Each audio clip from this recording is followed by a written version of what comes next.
tua presença, recebendo de ti, Senhor, as dádivas das tuas bênçãos sobre a nossa vida, Senhor. Ó Deus, aqui estamos, ó Pai. Ó Deus, em nome de Jesus, Senhor, queremos te entregar nas tuas mãos a vida, Senhor, do nosso amado e querido pastor Lucas, Senhor. O Senhor recebe ele com alegria, Senhor. Toma ele nas tuas mãos nesta noite, ó Pai. Venha falar conosco através do teu servo, Senhor. Ó Deus, em nome de Jesus Cristo, ó Pai.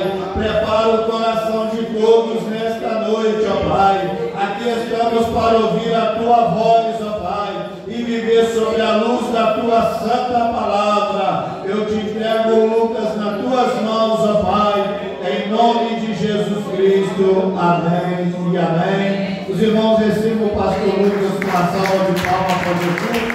Louvado seja Deus. Glórias a Deus. Aleluia.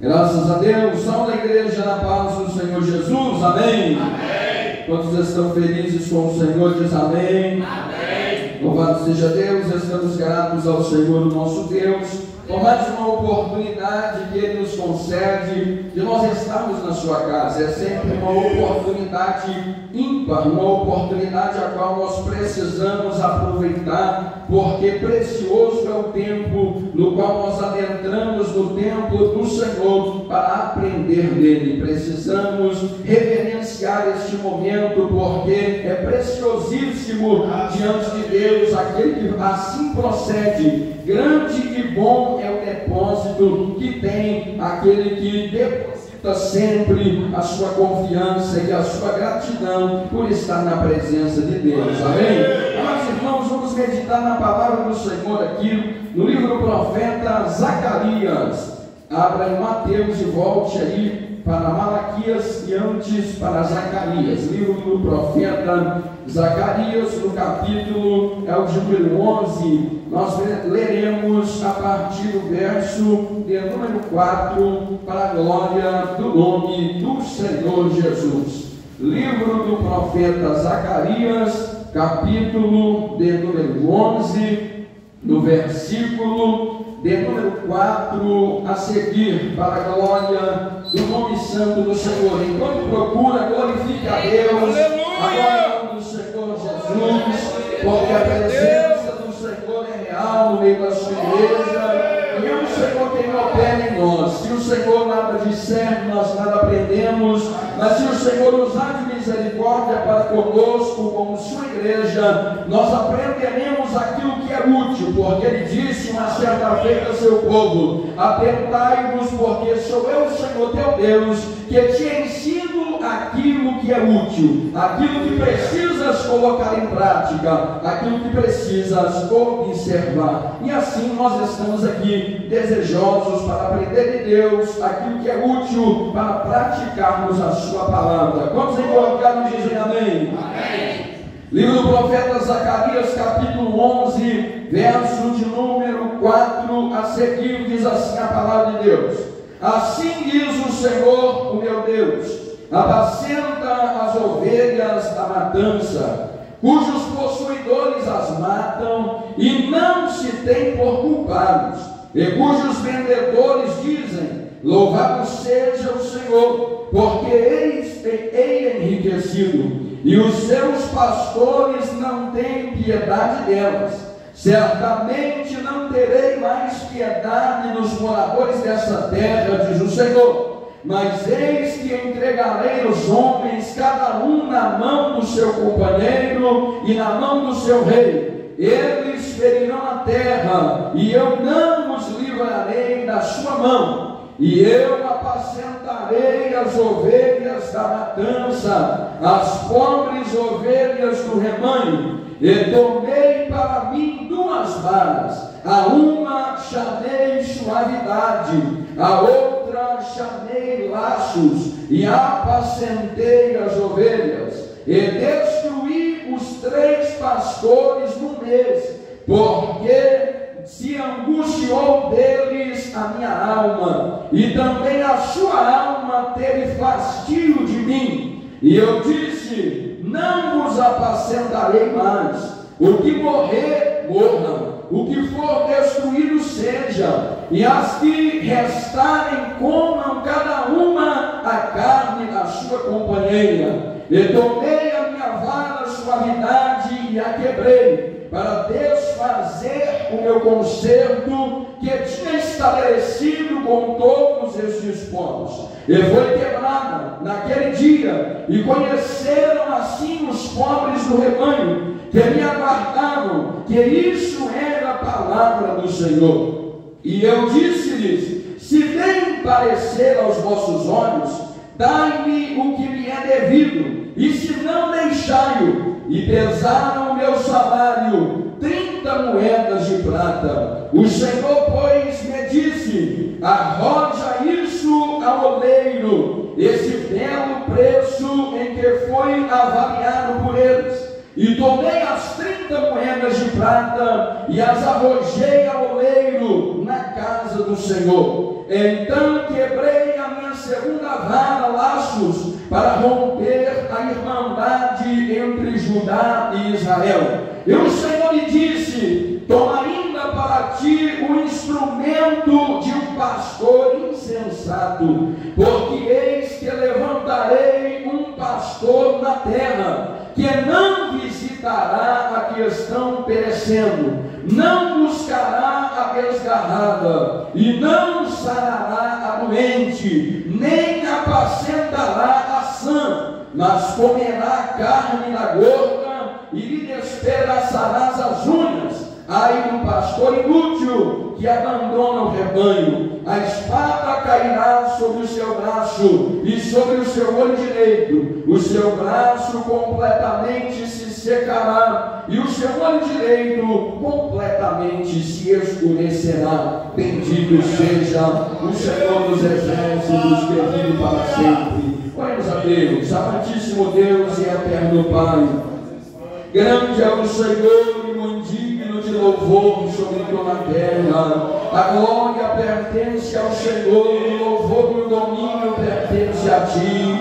A igreja lavada no sangue do Cordeiro também pertence ao Senhor. O supremo e único pastor é o Senhor, que se assenta sobre os céus, e como ovelhas do seu aprisco aqui estamos nessa noite, Senhor. Diferentemente destes, alguns os quais foram citados mediante esta palavra, não queremos que a nossa alma tenha fastio do Senhor, mas pelo contrário, que a nossa alma tenha sede do Senhor em todo o tempo. E como uma alma sedenta, estamos reunidos na Tua presença nessa noite, desejosos, Senhor, por beber das águas que correm do trono da Tua glória desde os altos céus, para que sejamos saciados por Ti, por intermédio da Tua palavra. Que o Espírito Santo do Senhor nessa noite possa nos instruir naquilo que é útil, como o Senhor nos diz na Tua palavra, para que venhamos servir ao Senhor e ser agradáveis diante da Tua presença, para a glória do Teu santo nome. Amém. Podemos assentar glorificando a Deus, exalte o nome do Senhor dos exércitos.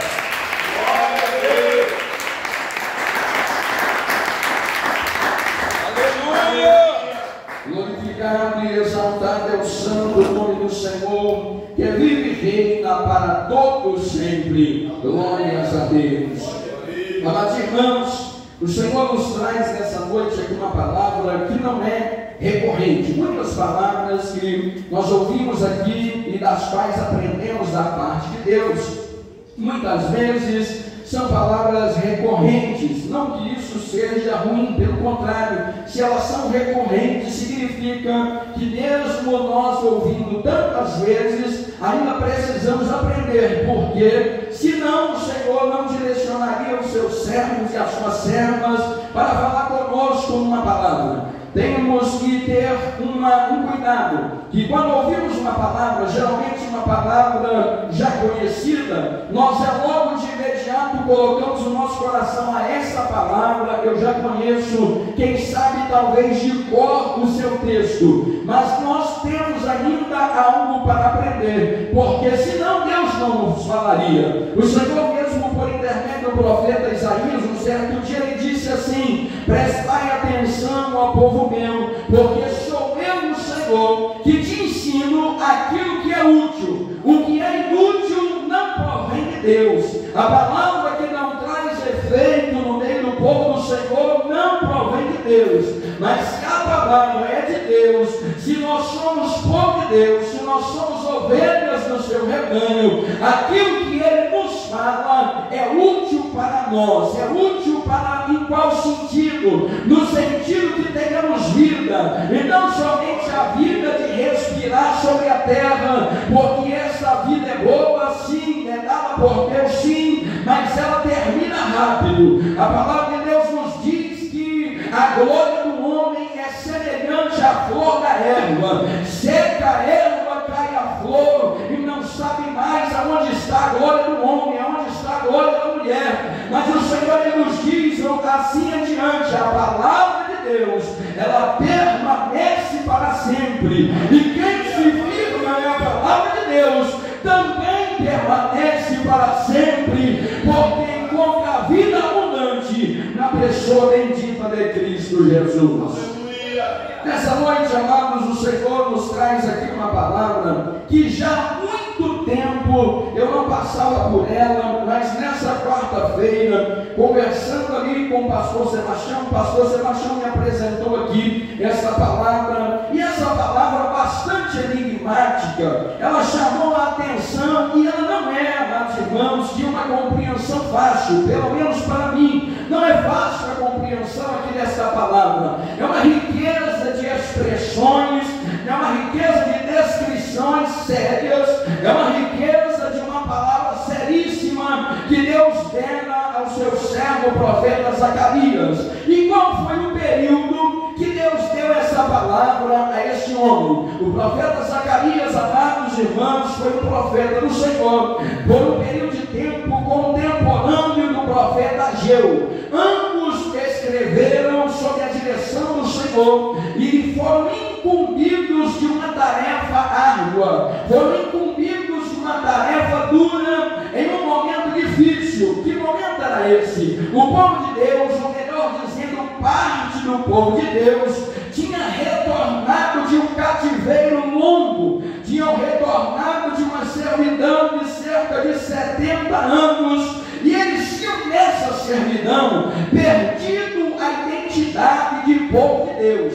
Nessa servidão longa, o povo de Deus tinha perdido a sua identidade, tinha perdido a sua característica, e nós observamos nos nossos dias uma igreja completamente descaracterizada. Nós observamos nos nossos dias um povo de Deus completamente descaracterizado, e estão também cativos. E cativos de que forma? Cativos num excesso de liberdade, cativos num excesso de liberdade para fazer aquilo que bem entenderem, porque muitos acham que a liberdade é fazer o que quiser, na hora que quiser, mas isso também é escravidão. A liberdade sem ter nenhum controle, sobretudo a liberdade espiritual, ela culmina no final em uma escravidão muito grande. E o povo de Deus hoje, nos nossos dias,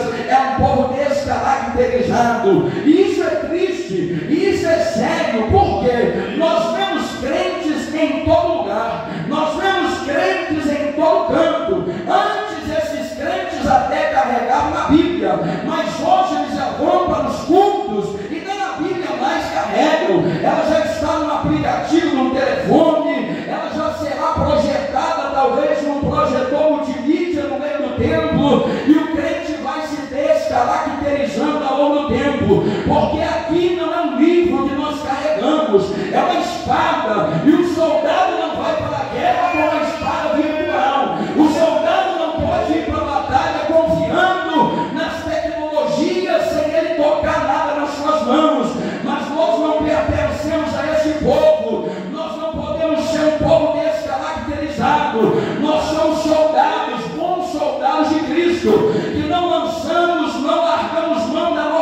espada, mas nós levamos ela para o campo de batalha, para pelejarmos no tempo oportuno, e o Senhor, que é o general da igreja, Ele garante a vitória àqueles que andam revestidos de toda a armadura celestial. Nós observamos que esse profeta profetizou num período em que o povo voltou do cativeiro e estava todo desfigurado, estava todo descaracterizado. E aí nós entendemos, quando o Senhor fala uma palavra tal como essa, nós entendemos à luz do Espírito Santo de Deus, vivendo nós no meio de uma igreja também descaracterizada, que Deus Ele quer levantar um povo no meio deste povo aí, para poder ser atalaia na terra, para poder ser pregador na terra, para ser anunciador de boas novas, num tempo em que as boas novas é anunciada há quase 2000 anos, porque já não se sabe mais o que são as boas novas, que transforma a vida do homem e que transforma a vida da mulher, porque hoje prega-se um evangelho e vive-se um evangelho onde aquele que era mundano, você olha para ele e ele permanece mundano, ele permanece emperequetado da mesma maneira como estava, os pixels estão espalhados, estão todos desconfigurados, nada tem de ser de Deus. Tem sim um povo amontoado em torno de uma palavra, mas a presença de Deus não está no meio. Mas Deus está falando conosco aqui nessa noite. Pode parecer que nós estamos isolados no alto de um morro, mas a voz de Deus ela não é calada pelas limitações territoriais. Deus, quando chama alguém e esse alguém se disponibiliza para a obra, Ele se encarrega das demais coisas. Louvado seja o nome do Senhor. Deus está trabalhando na nossa vida para nós sermos representantes desse evangelho no meio de uma igreja desconfigurada. Louvado seja Deus. Mas preste atenção que quando Deus nos chama para esta obra, não é essa obra aí que muitos pregadores e cantores estão achando, uma obra que traz luxo e fama para quem prega a palavra. Não é isso, porque quando Deus nos chama para pregar numa igreja descaracterizada, nós vamos falar, e a palavra que vem de Deus na nossa boca, ela é contrária à ação da igreja. Então não tem jeito de nós sermos tomados de uma longa bajulação, não tem como, porque quando a palavra confronta, as coisas logo ficam diferentes. Tu pode ser homem de Deus, pode ser mulher de Deus, mas a aceitação não é por todos, não são todos que vão passar a mão na sua cabeça quando tu abrires a boca para falar como as coisas são. Mas não importa, porque Deus Ele nos diz assim, que a palavra dele é fiel e verdadeira. Ele diz: a minha graça te basta. Não precisamos das bajulações, mas a graça de Deus nos é bastante. O poder de Deus se aperfeiçoa na nossa vida, e mais no meio da nossa fraqueza, naquilo que nós somos mais fracos, Deus nos fortalece lá, para que a glória não seja nossa, mas daquele que nos chamou para a sua obra. Aleluia!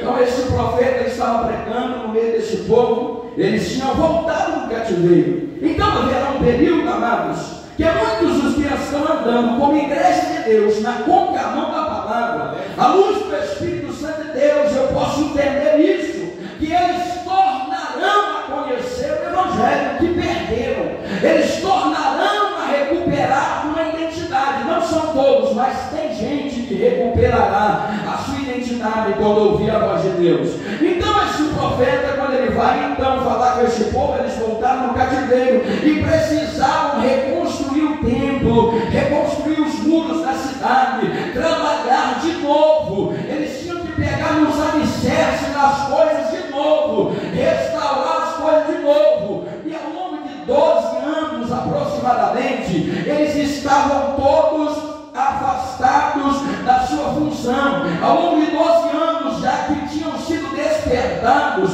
eles não tinham ainda lançado mãos para poder refazer os muros, para poder reconstruir o templo. O que Deus está falando, eles estavam demorando para voltar com as identidades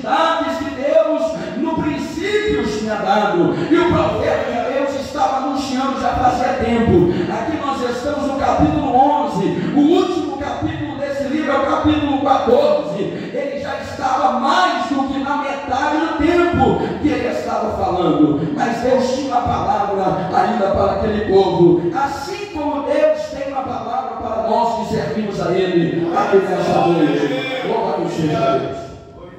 Agora, observemos como é intrigante, chega a ser intrigante à vista humana esta palavra. O Senhor Deus diz assim: apacenta as ovelhas da matança, cujos possuidores as matam e não se têm por culpados. Mas embaixo ele diz que os pastores não têm piedade delas. No verso 7 ele volta dizendo: e eu apacentei as ovelhas da matança. Então observamos bem que tem dois sentidos nessa palavra. As ovelhas da matança, quando o Senhor começa falando no capítulo de número 11, quando ele vai falar aqui assim: abre oliva nas tuas portas para que o fogo as consuma. O Senhor estava por meio dessa comparação, fazendo uma referência ao templo de Deus, em especial às portas do templo, que eram feitas e eram preparadas com estes cedros, essas árvores chamadas cedros do Líbano. Então o Senhor estava falando que as portas se abririam para que o fogo as consumisse. E logo em diante, quando ele fala das ovelhas, ele estava falando em parte das ovelhas que encontravam-se no templo e que eram destinadas à morte. E que morte era essa? Eram destinadas aos sacrifícios apresentados a Deus por intermédio para a expiação do pecado. Então tinha um grupo de ovelhas que elas precisavam morrer para que o pecado fosse expiado, ou pelo menos para que parte daquele pecado já cometido ele fosse expiado. E muitas vezes, amados, pode parecer que não, mas nós nos enquadramos nesse primeiro grupo. Não temos mais hoje sacrifícios de ovelha, de bode, de animais, de nada disso. O último derramamento de sangue feito e válido sobre a terra para a expiação do pecado e para ela, em nome de Deus, foi a morte de Cristo no Calvário.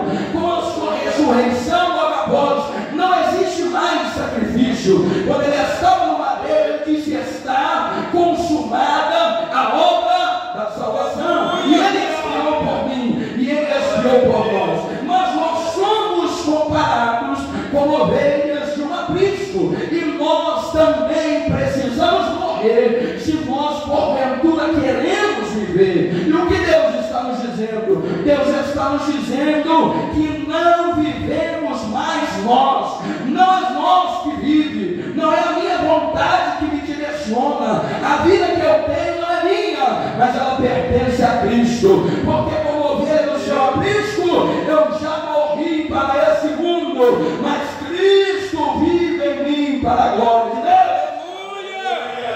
Então, para que alguém conheça a palavra do Senhor, é necessário que essas ovelhas humanas, que somos nós, precisamos morrer para esse mundo. Senão, quem é que conhecerá a necessidade de se achegar a Deus?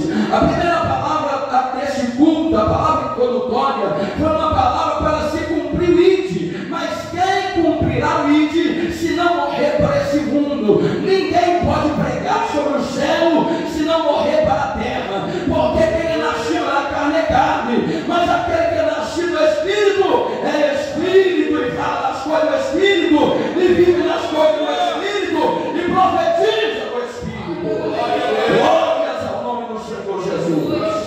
Então nós precisamos morrer para esse mundo, para que alguém conheça a palavra e venha a ter o seu pecado expiado, não por conta da minha morte, mas para que este, através da nossa vida, conheça que Cristo padeceu por todos quantos creem na sua palavra. Mas tem uma outra faceta da moeda, porque tem uma faceta da moeda de umas ovelhas que estão sendo destinadas a uma matança, mas é uma matança tanto física quanto espiritual, porque o Senhor nos diz assim, o Senhor vai citar apenas os pastores, mas os pastores, eles são os espelhos da igreja. Se a igreja, se o pastor não tem temor de Deus, não tem como o povo, a igreja ter temor de Deus. É o espelho de Deus, é o espelho da palavra. É por isso que é cobrado mais. É por isso que o Senhor diz assim: não procures logo buscar coisas maiores, porque também a cobrança será maior. Agora, se Deus te chamar para coisas maiores, então vá, porque Ele te capacita também na medida que Ele te chama para a glória do nome do Senhor. Mas o Senhor diz que tem uma parcela de ovelhas destinadas a uma matança eterna, e essa matança eterna não é neste tempo aqui, é no tempo quando o zoar da trombeta acontecer, quando todos se achegarem diante de Deus, e se chegarão, quer creia ou quer não creia, quer dobre o seu joelho hoje ou quer não dobre, mas haverá um dia que não tem escolha. O Senhor nos diz que todo joelho se dobrará diante do Senhor, e toda língua confessará que Jesus Cristo é o Senhor, para a glória de Deus. Bem-aventurados são aqueles que dobraram os seus joelhos para agradecerem, porque alguns dobrarão seus joelhos para dizer: bem-aventurado fui eu que tenho ouvido a voz do Senhor e que morri para aquele mundo para que eu viva agora. Mas também terão pessoas que dirão: ah, que pena que eu não dei crédito àquela palavra, e lá não tem tempo mais. O tempo é hoje e a hora se chama agora para nós vivermos para Deus. Tem um povo que está destinado a esta matança eterna. E amados, não se engane, se nós precisarmos pregar uma palavra dessa num grande congresso, num grande templo, num grande ginásio, será que nós vamos pensar que essa palavra vai sair gente rodopiando e pulando do jeito que tem aí, falando que é a graça de Deus, numas danças estranhas que não tem sentido espiritual algum? De maneira nenhuma. É arriscado muita gente se levantar e fugir. Mas sabe de uma coisa? Vamos tranquilizar o nosso coração, porque quando Deus está falando através da nossa vida, eles podem virar as costas, mas vai chegar o dia em que o grande Deus abrirá sua boca e não terá lugar para fugir, não terá espaço para esconder. Louvado seja o nome do Senhor.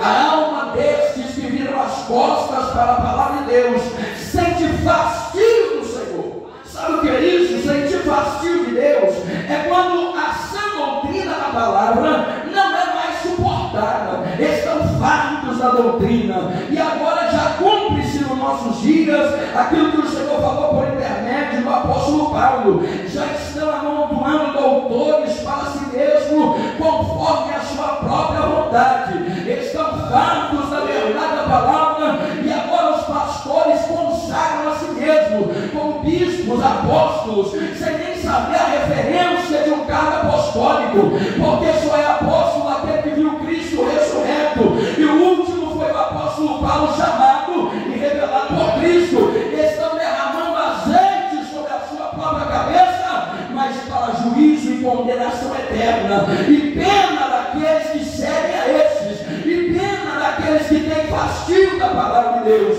porque Deus também se fartará deles. Mas o Senhor diz assim: bem-aventurados os que têm fome e sede de justiça, porque estes serão fartos.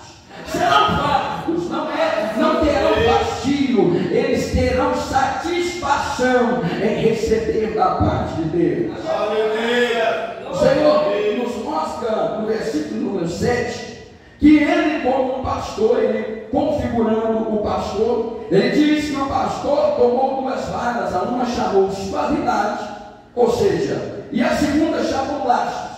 Então, muitas vezes, quando nós observamos e achamos que os mandamentos e a condução de Deus ela é pesada, a primeira das varas que o pastor tem duas varas. O salmista, escrevendo no Salmo número 23, no verso número 4, ele vai nos dizer assim: a tua vara e o teu cajado. Então tem uma vara e tem um cajado, que também é uma vara. Esse cajado geralmente ele tem um engaste, uma curva, para que o pastor ele possa conduzir, puxar para lá, puxar para cá. E a vara às vezes é para açoitar, para pequenos açoites conduzir as ovelhas. ovelhas. Então a função de Deus, com essas duas varas, e usando os pastores chamados pelo Senhor, é para que conduza o povo na suavidade e nos laços que são a união. É aí que Deus, Ele sempre toca conosco, que é bom e suave que nós vivamos em união,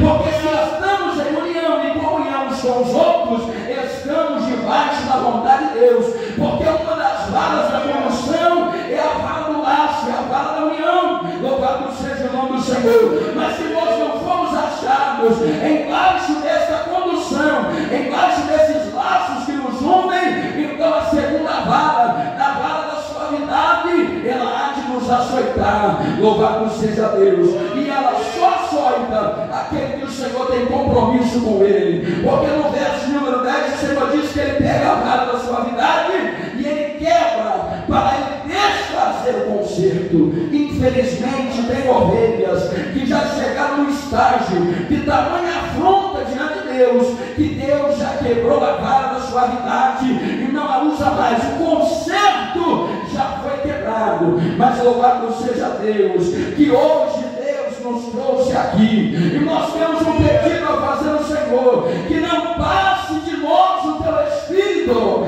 mas aquilo que o Senhor nele disse, para que faria em nós, que possa assim cumprir na nossa vida. Estejamos atentos no nome de Jesus. A segunda vara é chamada de a vara dos laços, como o Senhor já nos disse, é com ela que o Senhor ele une o seu povo. Mas chega um momento também, Deus está falando de Israel e de Judá. Nos nossos dias, essa vara também, essa vara chamada laços, ela será quebrada. E por que ela será quebrada? Se nós todos que estamos na terra, nós somos povo de Deus. Muitos, nós podemos olhar e eles vão dizer: eu sou crente, eu sou servo de Deus, eu sou evangélico. E por que eles são tão diferentes então? São povos diferentes, são povos que dizem ser e não são. Então como é que o Senhor vai conseguir juntar aqueles que têm fome e sede de justiça com aqueles que já estão fartos, têm fastio da palavra? É por isso que para muitos desses a vara dos laços já está quebrada. Não tem união mais, não tem comunhão mais, porque o Espírito de Deus já passou desses. Então Deus tem algo para falar conosco, enquanto Ele finaliza conosco a sua palavra. Tenhamos cuidado com a presença e o zelo do Espírito Santo de Deus. Tenhamos cuidado e zelo com a palavra, para que não nos fartemos dos ensinamentos de Deus, para que não digamos o ensinamento é o mesmo há tantos anos e há tanto tempo. Já querem reescrever a Bíblia, já querem reescrever os princípios, mas os princípios estão estabelecidos pelo eterno Deus desde a fundação do mundo, e eles não podem ser reescritos. Deus cumprirá a sua palavra. E nós temos necessidade de crer. Não é que nós precisamos. Se nós não quisermos crer, não tem problema, não muda nada. Mas se nós queremos ser salvos, nós temos necessidade de crer. Eu tenho necessidade de crer. Nós temos necessidade de crer. Mas chega um tempo, e esse tempo já é agora, e nós vamos encerrar. Esse tempo já é agora, em que o Senhor ele diz assim: porque eu levantarei pastor na terra, que não visitará as que estão perecendo. Quanta gente, membro de ministério e igreja, se cair na enfermidade, não tem ninguém que visite, não tem ninguém que dobre o joelho para orar diante de Deus e falar o seu nome, não tem. E o Senhor continua dizendo da seguinte forma: Ele não visitará as que estão perecendo, não buscará que está desgarrado. Ele não está nem preocupado se a ovelha se desgarrou, ele está preocupado quanto ele lucrou enquanto ele está no templo. Depois que foi, tudo bem, alguém entrará no seu lugar. E ele continua dizendo: ele não sarará doente, porque no meio do povo de Deus muitas vezes existem ovelhas doentes que precisam do tratamento, e o tratamento não é passar a mão em cima da cabeça, o tratamento é açoitar na vara para que venha aprender de Deus. Mas não estão preocupados em açoitar. Deixa a ovelha doente, contando que ela esteja no templo, dizimando e ofertando, está tudo bem, não tem preocupação. E o Senhor diz assim: que em que ainda são, porque os olhos dele ainda não foi aberto, mas nem será se permanecer nesse lugar, porque os pastores não estão preocupados em apacentar a ovelha sã, ele está preocupado na última parte, em comer a gordura daquelas que estão mais robustas possíveis. É isso que Deus quer. Louvamos, é isso que esses querem. Mas o Senhor Deus, ele nos diz que estes encontrarão um triste fim. Mas a igreja de Deus, as ovelhas de Deus, que estão ainda sedentas pela condução do único pastor, como nos diz o sábio Salomão escrevendo no livro Eclesiastes, no final do seu livro, e o Senhor nos diz que o único pastor e eterno pastor é Jesus de Nazaré. Ele está nos conduzindo. Adora ao Senhor nessa noite, glorifica o nome do Senhor. Glória a Deus, Senhor nosso Deus e nosso Pai, nós te glorificamos, Senhor, e te exaltamos aqui nessa noite, pela tua grande obra salvadora, Senhor, operada aqui em nosso meio. Pedimos ao Senhor que continue nos instruindo